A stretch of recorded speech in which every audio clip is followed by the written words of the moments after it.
In July 2011, crowds descended on the farm of Paul Turley in Downpatrick, County Down for the IGA beef tour. At that time, Paul was farming 180 acres part-time, running a 90-cow Angus suckler herd, bringing both heifers and steers through to beef. As part of the 2020 IGA beef event, we revisited Paul to see what has changed in the intervening years and what direction the farm will take in the future. So what we've really done is we're geographically we're in a place where there wasn't a lot of competition from the dairy herd for land. So as the profile of farmers got older, we got the opportunity to take land. So we'll have about a 410 acre base of land now, which is well up from what it was. The basic principles of what we do today haven't changed much from where we were. They're predominantly a half British Friesian, a half Aberdeen Angus cow, and these here are all topped with an Aberdeen Angus sire, so terminal Aberdeen Angus sire. With the milky cow, we have an expectation that the Angus will be about 340, 50, 60 kilos. Last year they averaged 335 across males and females, at about 10 months old at that stage.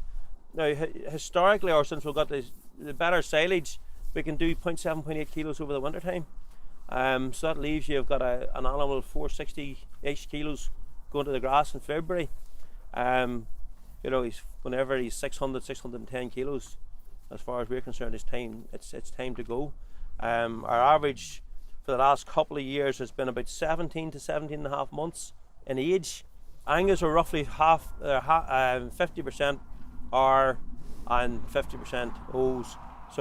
And it's an R minus really rather than an O plus. And we had an Angus calf to beef enterprise for 3 or 4 years, which worked really well. We were delighted with it. In fact, at one point we would have almost decreased the cow numbers to increase that. But then when the difference, when everybody else started doing it and the calf price started going up, we found that the calf price became just affected the economics of that job too severely. But these are the type of things, we never sit still, we're always trying to do something a bit better or a bit different.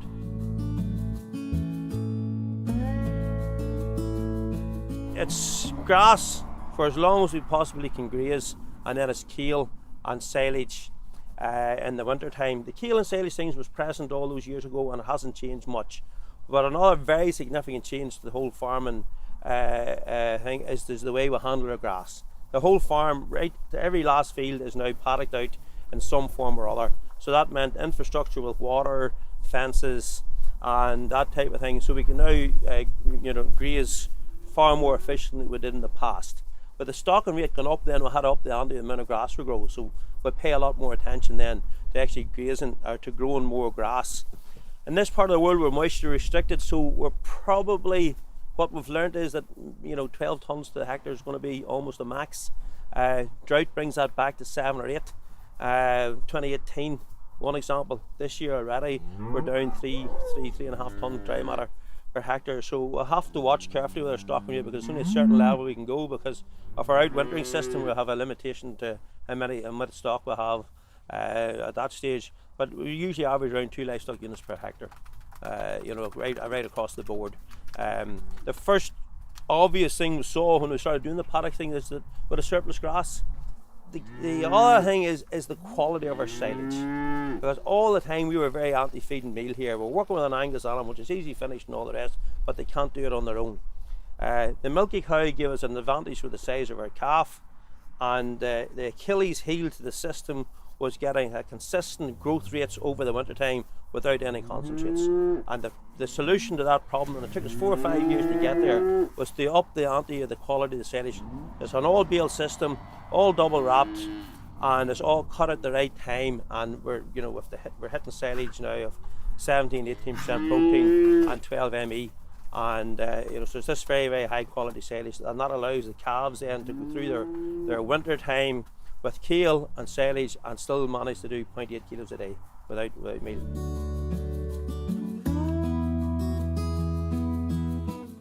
As the grass base grew, we just tried to grow the limitation was growing the cows and the cost of being able to up the ante.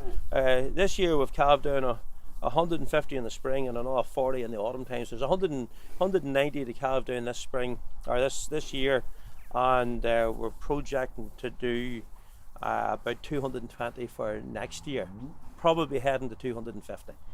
Quite happy with the expansion. We had to learn how to deal with bigger numbers on the way through. Obviously, we're still a very tight calving pattern. We calve the last 3 years in a row. We've calved everything inside 60 days, which gives you it gives you a fair bit of a rush in February. But once February's over, the back of it's broken. We'll have a system in place where we can manage and monitor pretty well.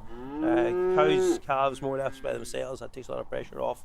Grass is available in the field, so they go straight from the keel to calving and then into the field. They're in grass. All calves are on grass by the time they're 24 hours old. Frank is the youngest son, mad about farming all his life. Did what any parent would do and tried to encourage him to do something else. He finally spat the dummy out when he was about 19 or 20, and he's been home ever since. And to be quite honest, we were growing the herd and managing it all sort of part-time. I was still working at that stage, right up to 140, and the pressure point at that time was definitely labour. So he was a very welcome addition, and the only one condition I made for him when he came home is he had to learn about grass, learn how to use it. So he is the main man for the grass, and he's taken that role very seriously, and he's done very well with it. More recently, I've home full-time this last 18 months, and we find we can comfortably manage most things with the two of us, and don't see any issue about expanding with just the 2 labour units right up to 250 cows. The traditional system was cows put to the bulls, let them do all the work. It was very much a focus on low labour. We decided we were going to try a few Wagyus. So the Wagyu was only available as AI straws. So we started experimenting with that.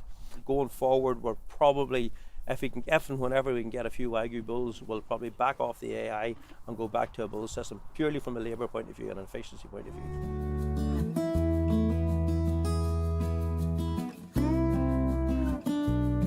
The Wagyu thing, it almost seemed like a natural step. It wasn't that big a step to go to the Wagyu, because as more Angus became available, obviously there'd be a price pressure on the Angus premium.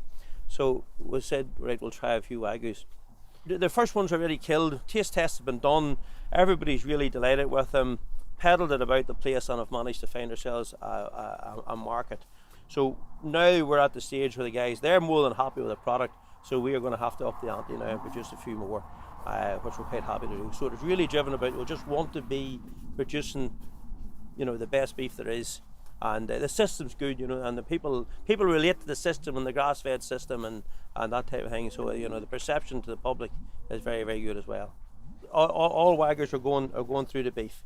The marbling is where the magic happens. So the deal that we've done is for marble score only. So their conformation is terrible. They're all O-graders. Their growth rate is, let's say, 20% less than what people would be used to. And marbling needs time to mature in the animal. So it's really a 24, 25 month system, maybe more. The first of them were 30 months before they were killed. The first batch killed, the heifers 31 months, and the average 369 kilos, and the males were 31 and a half months, a month older, and they were 432. The learning process has been very, very steep.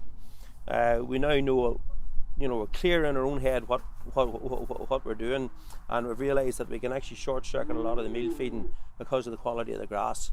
So we hope to, when it all settles down into a system, we hope it'll be a win-win.